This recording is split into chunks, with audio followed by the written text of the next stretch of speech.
ভারত কিছু শর্ত দিয়ে বিএনপিকে ভোটে জয়ী হতে সাহায্য করেছে। এটা মোটামুটি প্রতিষ্ঠিত, যদিও এখন পর্যন্ত কেউ প্রমাণ করতে পারেনি যে ভারত কিভাবে সাহায্য করেছে, কোন কাগজের বলে সাহায্য করেছে, কোন চুক্তি হয়েছে, সেই চুক্তিতে কয়টি শর্ত ছিল, সেই শর্তগুলোর ভেতরে কোনটি প্রধান প্রধান শর্ত, কোনটি আগে পালিত করতে হবে, এরকম কোনো বিষয় কিন্তু কেউ বলতে পারছে না। কিন্তু ওভারঅল সবাই জানি আমরা যে ভারত এখানে সর্বতোভাবে সহায়তা করেছে যেন জামাত ক্ষমতায় না আসে।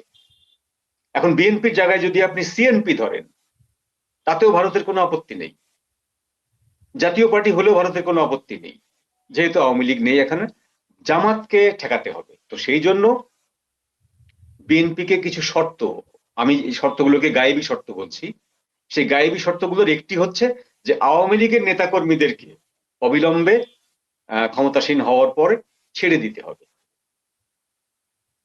পালাক্রমে এদেরকে ছেড়ে দিতে হবে।